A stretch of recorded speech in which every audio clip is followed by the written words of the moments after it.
laboratorio de lo que hemos denominado Nominis Latam. En Comunica nuestro propósito es apoyar con entusiasmo a nuestros clientes a ser exitosos y sostenibles. Nominis significa reputación en latín. Y así es la génesis como nace este espacio, un encuentro para compartir mejores prácticas, tendencias e intercambiar conocimientos entre todos que nos permita pues impulsar la gestión empresarial ante los retos y desafíos que tenemos en la actualidad, que como todos sabemos no son pequeños.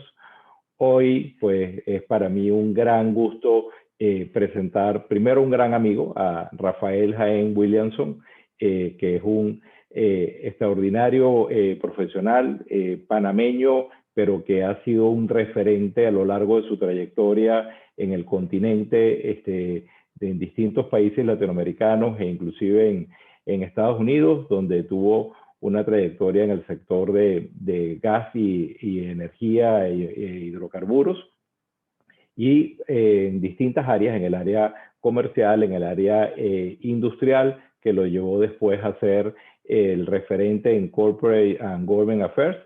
Y actualmente Rafael es consultor gerencial y honrados nosotros, además de tenerlo como Senior Advisor en Comunica Latam.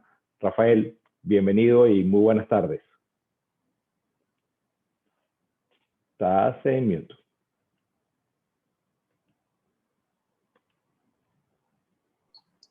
¿Me escuchan? Ahora sí. Repito, para mí es un placer y un honor estar compartiendo con ustedes, sobre todo un grupo de profesionales y ejecutivos panameños y otros más panameños que otros, como tú, Juan Carlos. Es un placer, de verdad. Y bueno, para introducir, pues bueno, evidentemente tengo el gusto de intercambiar con Rafael con muchísima frecuencia. Y bueno, Rafael ha publicado varios libros y su último libro, que es el título que hoy nos convoca, El ecosistema de la productividad. Recuerdo, Rafa, que lo escribiste durante la pandemia y además tiene sus dos versiones, su versión primero en inglés y después en español. Empecemos por allí. ¿Qué te motiva a escribir y por qué un título como ese lo desarrollaste en la mitad de la pandemia? Gracias. El libro dice que todo libro nace dentro de ti mucho tiempo antes que te sientes a escribirlo.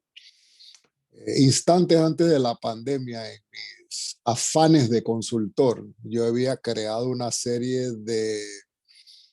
de opciones para los clientes, particularmente en Brasil, en Río, donde estoy la mayor parte del tiempo, que venían desde charlas de inducción, workshop y consultorías más invasivas, si le quieres llamar así, donde yo entro a las empresas y hago diagnósticos y recomendaciones. Y habíamos hecho con mis colegas allá en Brasil una serie de contactos promesa con algunas empresas y instantes después se decretó la pandemia y ahí me encontré yo frente a un montón de cosas que yo he acopiado a lo largo de mi carrera profesional y además en esos meses previos a la pandemia y dije, bueno, ¿qué hago con esto? Yo soy un asiduo frecuentador de LinkedIn y comencé a hacer LinkedIn publicaciones y mi hijo que es empresario acá en Panamá me dice, papá, mi generación no entra mucho a LinkedIn porque no te haces versiones en PPT, no, me la manda por WhatsApp. Y con esa broma yo terminé decidido a usar lo que yo predico, que ya que no controlas el tiempo, ¿cómo administras la capacidad de convertir tiempo en tiempo discrecional, aquel que tú decides qué hacer? Y ahí yo me senté durante 6 meses y comencé a escribir. Condensé esas ideas de productividad porque es un tema que desde que yo era ingeniero de proceso en la refinería Panamá, que ya desapareció, ese tema nunca abandonó mi vida, ¿no? Eficiencia, productividad. Obvio que traté de condensar toda la noción de tendencias modernas en el libro. Es un ebook a propósito. Y lo hice con una cuestión que es muy predominante. Los libros ahora los tenemos que hacer cortos, si no el sujeto no lee. ¿Por qué escribo? Me gusta, porque quiero ser una voz activa y no pasiva, porque creo que hay que trabajar una narrativa progresista. Y además, si todo lo anterior no fuera importante, porque me hace sentir vivo. Y ahí está el libro. Y estoy por mandar al editor el segundo, que es una especie de seguidilla del primero, ¿no?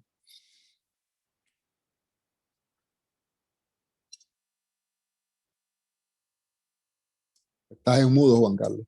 Ops, perdón. Sí. Escuchándote, me hiciste recordar que en distintas oportunidades te he escuchado que la productividad no tiene que ver con la gestión del tiempo, sino con la gestión de las prioridades.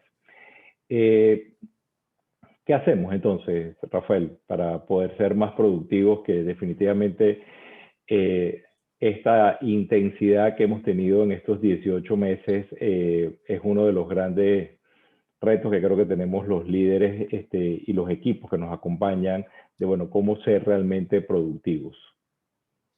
Qué bien.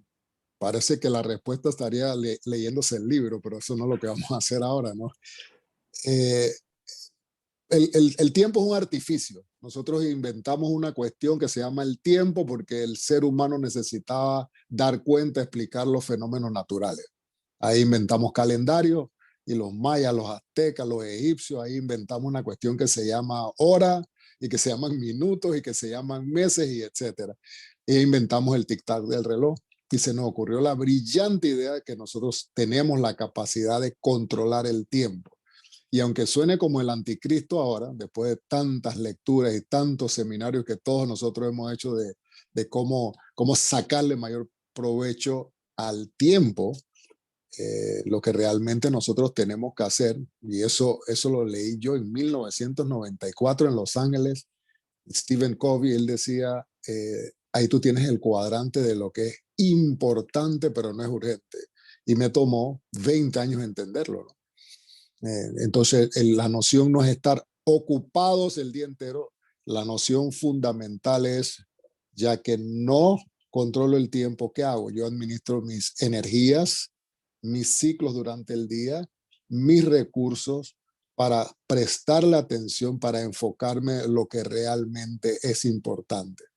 Y si lo traslado a mi vida personal, importante pueden ser muchas cosas, ¿no? Mi salud, la relación con mi familia, mi tiempo de descontraído, mi lectura, escribir un libro. Si lo llevo al ambiente de trabajo, es importante es aquello que agrega valor de acuerdo a la misión o la visión de la empresa. Todo lo que no agrega valor, y esa es la terminología que yo uso, es ruido.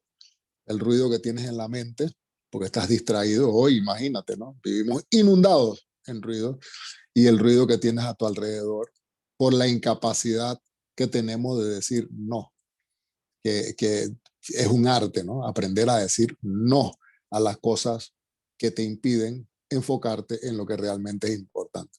Esa es la productividad que yo practico y predico y sigues en mudo, Juan Carlos. Entremos en materia, Rafael, Mm, porque decías que te había tomado 20 años lograr aprenderlo e internalizarlo, ¿no? mm, Casualmente es el mismo periodo de tiempo cuando se comenzó a usar esa expresión de los entornos VUCA, ¿no? Sin mm, embargo, en los últimos 18 meses, creo que todos hemos recibido la gran lección de que no teníamos los niveles de resiliencia que creíamos que teníamos y que además las organizaciones, pues, como que nos ha sido inmensamente desafiante poder atender el nivel de vulnerabilidad y de incertidumbre que nos ha acompañado a todos nuestros equipos en la gestión diaria, ¿no? Eh, mm. ¿Cómo se enfrenta un entorno VUCA y después de lo que hemos aprendido en este periodo tan intenso de 18 meses a raíz de una pandemia que, por cierto, estaba en los últimos 10 años siempre en el top 10 de los riesgos de las agendas de riesgos globales, más sin embargo, no pareciera que un escenario para el cual estábamos preparados. Entonces, ¿Qué hemos aprendido de esa gestión de entorno VUCA y qué debiéramos hacer hacia adelante? Yo voy a permitirme compartir con ustedes una presentación PPT lúdica, no es una presentación de una clase, entonces con eso puedo explicar cómo es mi modelo, ¿no? Me da un minutito. Un minutico.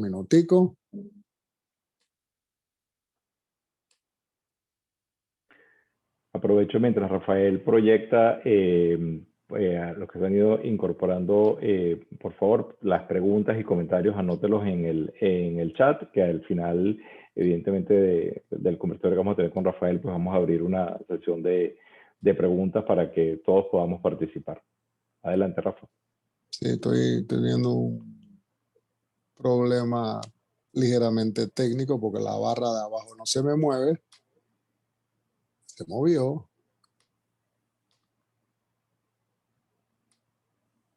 Listo. Y otra vez, disculpen si sienten que yo estoy yendo rápido porque la idea no es dar una clase de esto, la idea es usar la imagen que yo diseñé a lo largo de todos estos meses para poder condensar mis nociones, que están contenidas parte en el primer libro que publiqué el año pasado, que no es mi primer libro, pero sobre esta materia, y parte en el segundo libro que está por ir a la editora virtual en las próximas semanas, ¿no? Bueno, y se ha trabado, ok. Yo comienzo como comenzaría Warren Bennis, ¿no? El profesor Warren Bennis, que escritor ha sido sobre temas de liderazgo, dice, tienes que entender tu contexto. ¿Cuál es tu entorno? Master the context, escribió él en su libro On Becoming a Leader. Y yo antojadizamente reuní 5 grandes megatendencias. La expresión también viene de otro gran escritor del pasado, ¿no? Que son los cambios demográficos. Nosotros tenemos un mundo que es cada vez más globalizado, más urbano, donde hay una intensa movilidad, una intensa migración. Ese es del lado bueno, la urbanización y la globalización son fuerzas transformadoras. Más del 60% del Producto Interno Bruto Global es un efecto de eso, una consecuencia, perdón.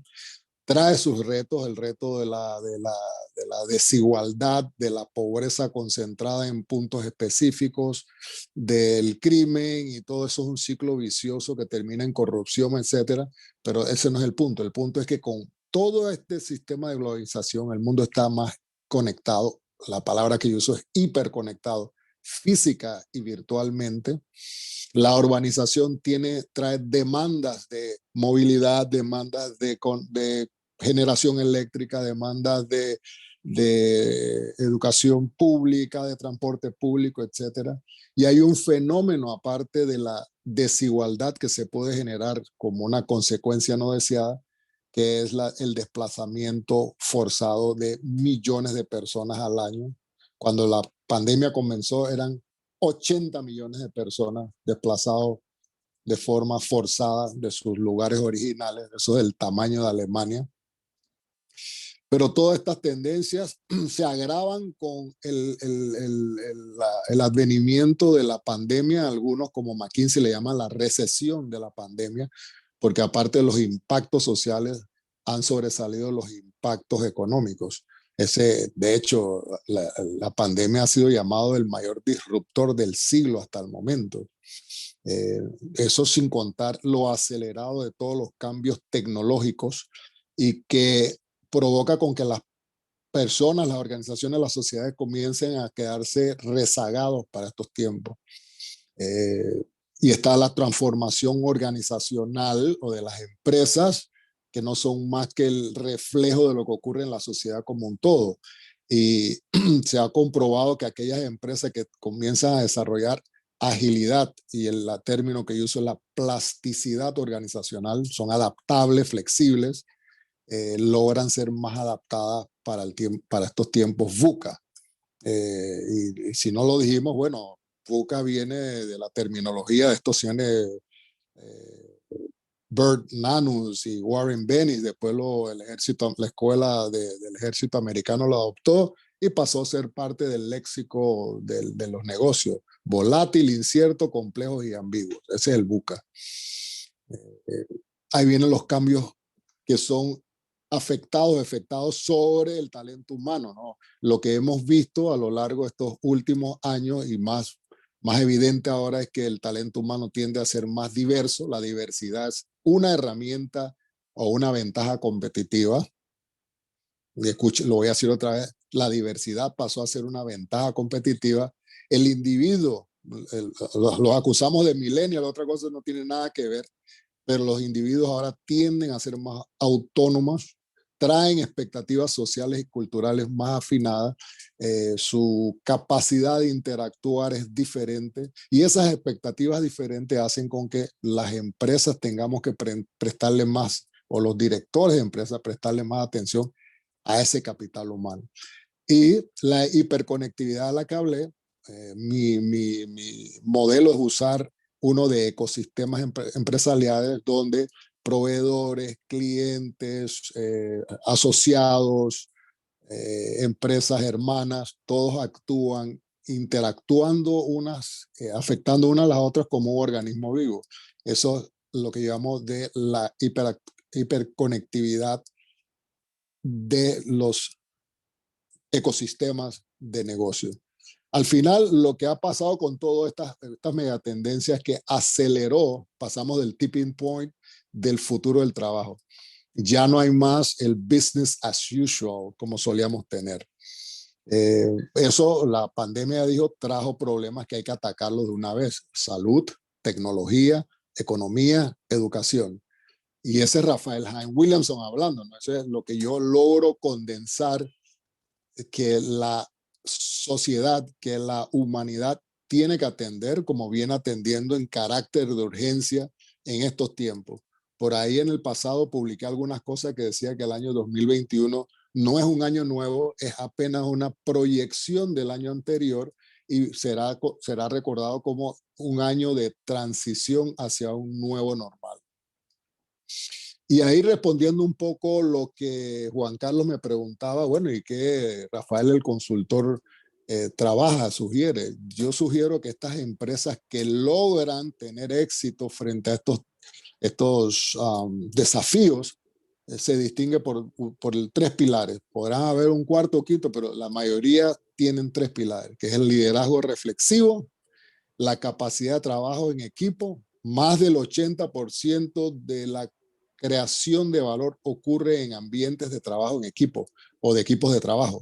Y la colaboración, que es el tercer pilar, que es la argamasa que sirve para que esto sea una realidad. Entonces, esto le da forma a una organización, nuevamente, que es altamente adaptable, que es flexible, que es innovadora y además mucho más apta para el entorno VUCA. Y ese es el papel del líder ahora.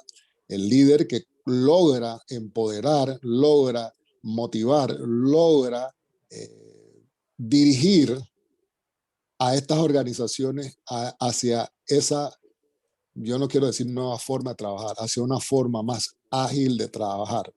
Si por ahí la literatura dice que el gerente gerentes, directores, presidentes, de predictabilidad, o sea, hay todo de acuerdo al proceso y todo, el líder se trata de la gestión del cambio, ¿no? Por eso llamamos el líder reflexivo.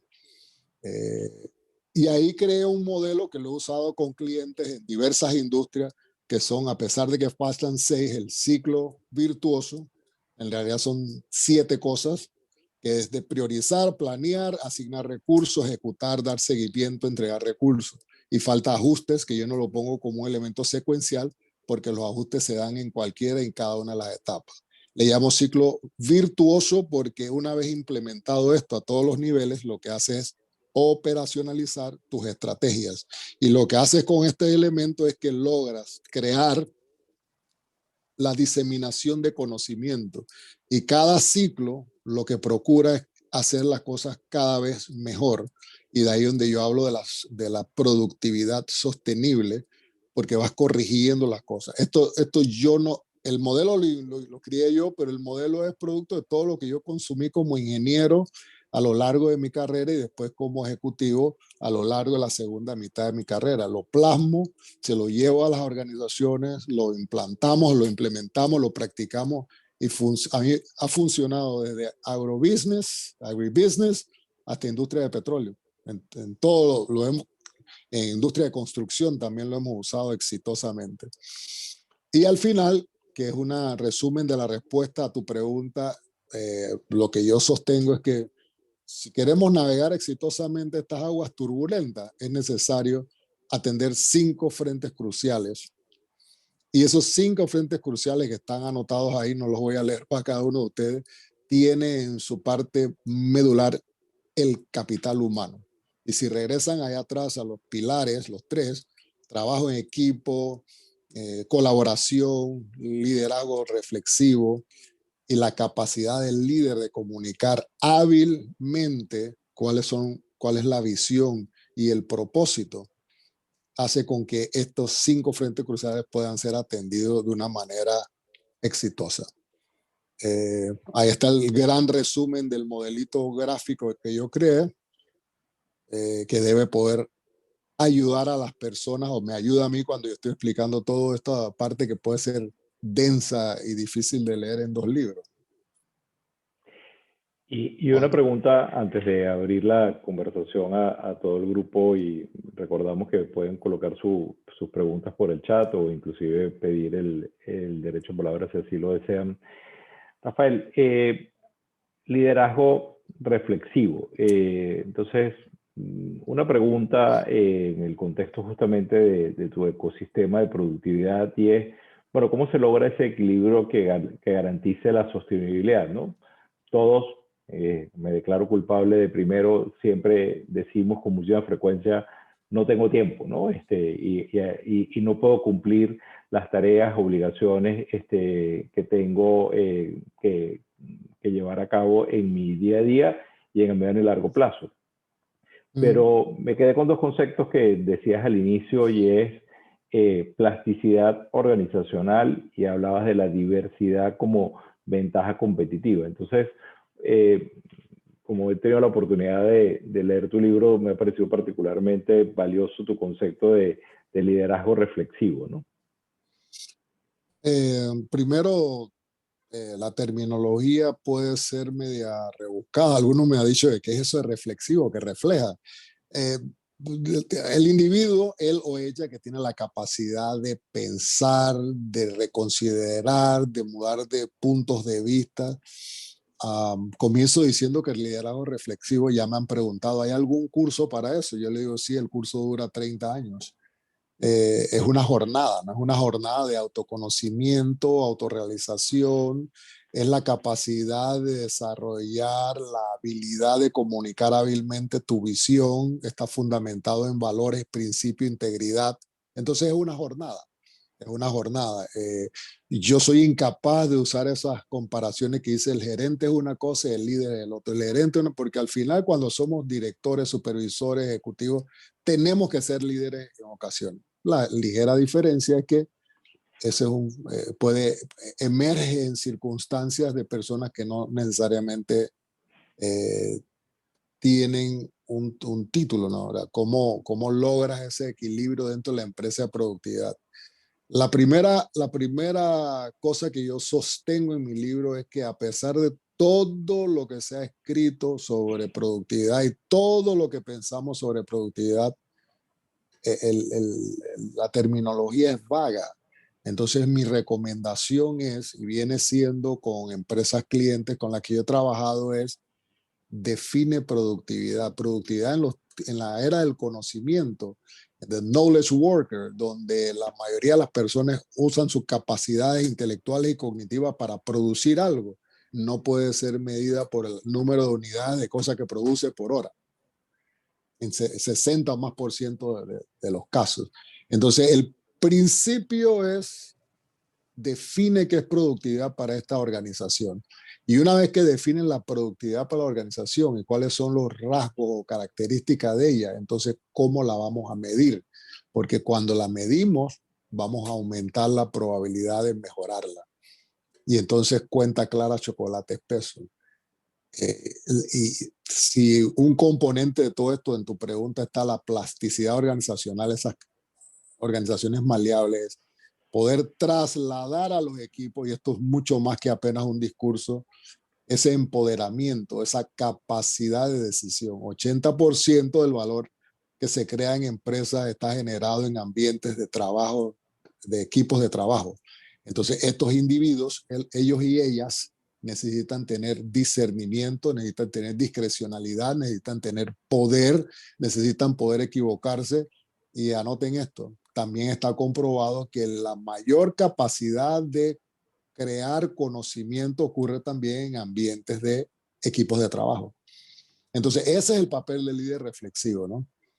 De aprender a navegar esas diferencias individuales. By the way, esta es la primera vez en la historia de la humanidad que existen 4 o hasta 5 generaciones, como le llaman, generations, trabajando en el mismo lugar juntos. Entonces, ese tipo de diversidad no es solamente de género, diversidad cognitiva, general, cultural, religiosa. Olvídense del color de la piel, eso ya no importa más en estas organizaciones o ecosistemas de negocio, como lo llamo. No sé si mi respuesta fue muy larga, Juan. No, Ese es otro fíjate, libro. una pregunta que tenemos de una de las personas que nos acompaña en la tarde de hoy dice, los modelos cooperativos son el reto ante los ambientes tradicionales de competitividad, competencia, los modelos piramidales. ¿Qué le ha ayudado en este sentido para que las empresas tradicionales lo consideren?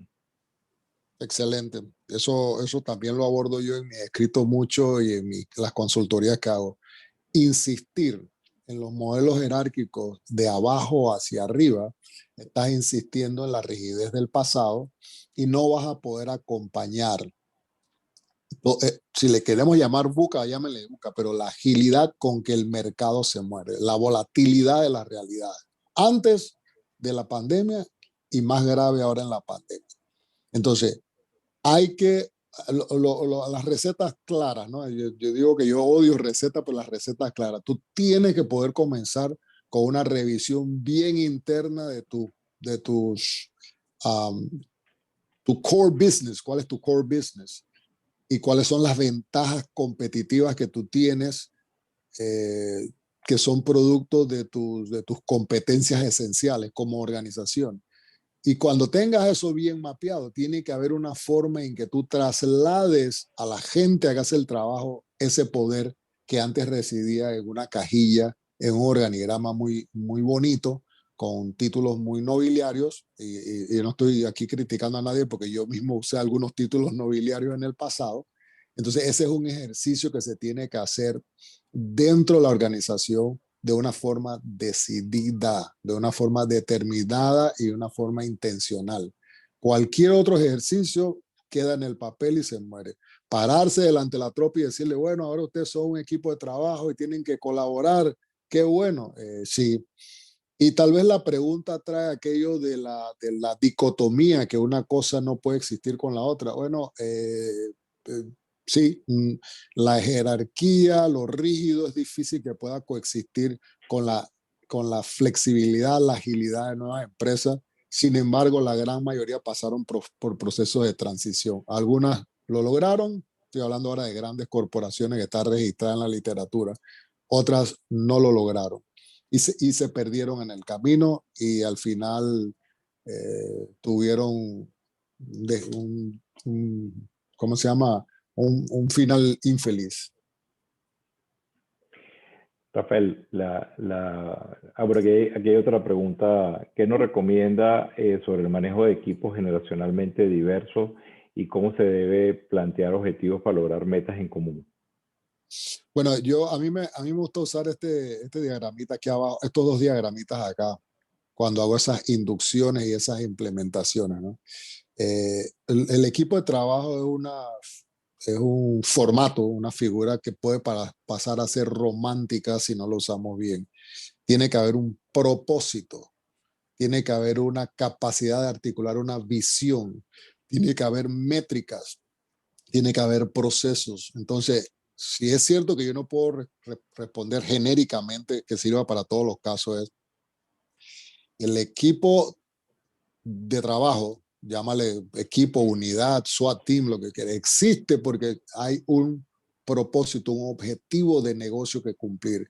Y reuniste personas diversas, y otra vez, aquí es cultural, capacidad cognitivas, experiencia, el millennial con el viejo como yo, en un equipo de trabajo para producir algo.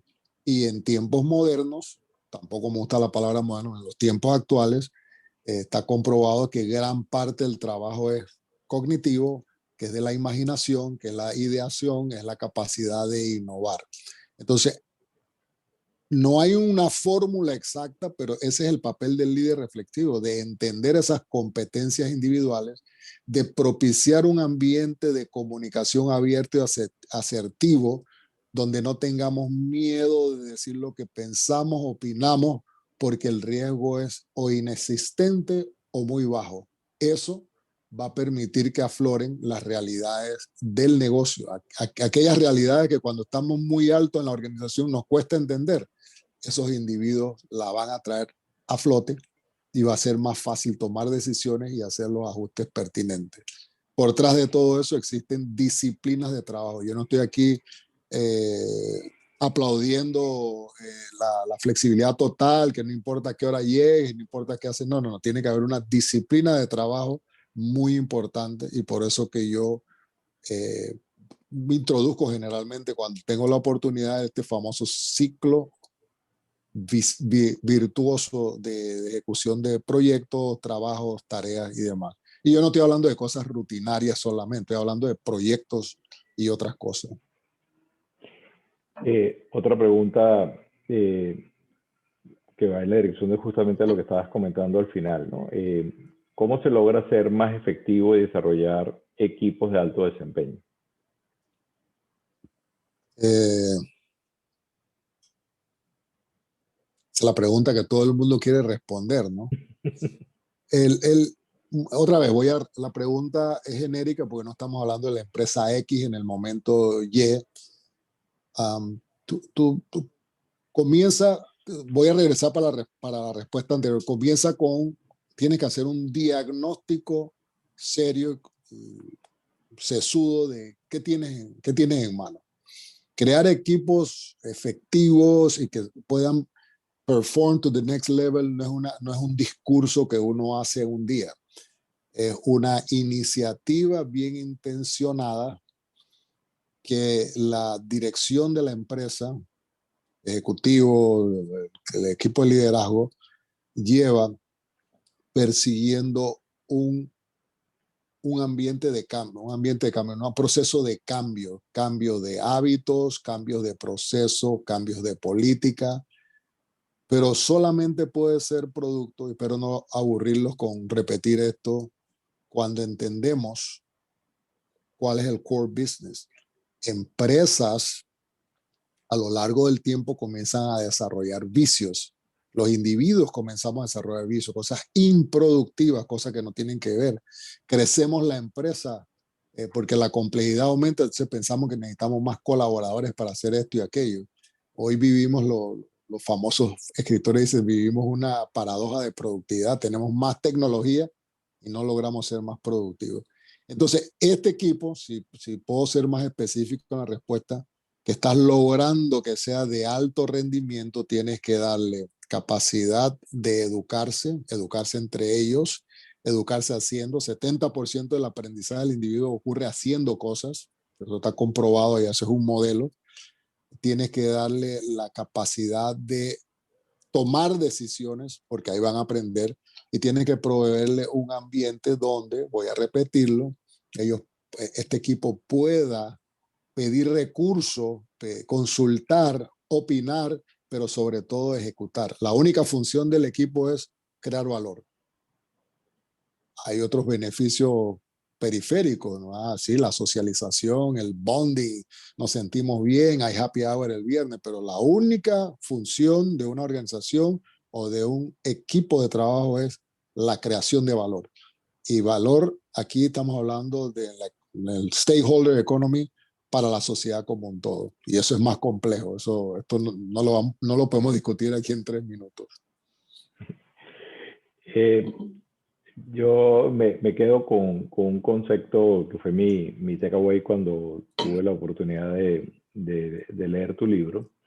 Y es que cuando uno habla de sostenibilidad, hablas del equilibrio, cuando hablas de sostenibilidad en general, hablas del equilibrio entre lo económico, lo social y lo ambiental, término que todos conocemos, ¿no? Y tú en tu libro hablas de la productividad sostenible y Mm, básicamente es cuando te refieres al equilibrio entre las personas, ujú. sus equipos y las herramientas, justo además en el contexto de las realidades del entorno y del ambiente en particular, y por supuesto con una visión de largo plazo. Creo que vale la pena profundizar en ese concepto ya para ir cerrando este conversatorio. Sí, yo creo un modelo, y otra vez, estos modelos uno los crea en su mente, pero en realidad es producto de todo lo que has consumido a lo largo de tu vida. Y se transforma en imágenes y visiones. El modelo mío tiene un núcleo, el individuo, the self, tiene sus herramientas de productividad y tiene su equipo. Ahí en ese núcleo es donde ocurre la productividad. Si no sabes usar tus herramientas, no tienes las herramientas adecuadas, no tienes el equipo, yo hago la separación entre herramientas, pues herramientas puede ser apps, puede ser el Excel, puede ser el Word, hay un millón de cosas actuales. Y ese individuo tiene, él o ella, que poder administrar inteligentemente esos recursos inmediatos que tiene. ¿Ok? Entonces, el trabajo de nosotros no es comprar todas las apps que salieron, que lo bajaste en tu celular y tienes 5 maneras de llevar tu lista de compromiso, no.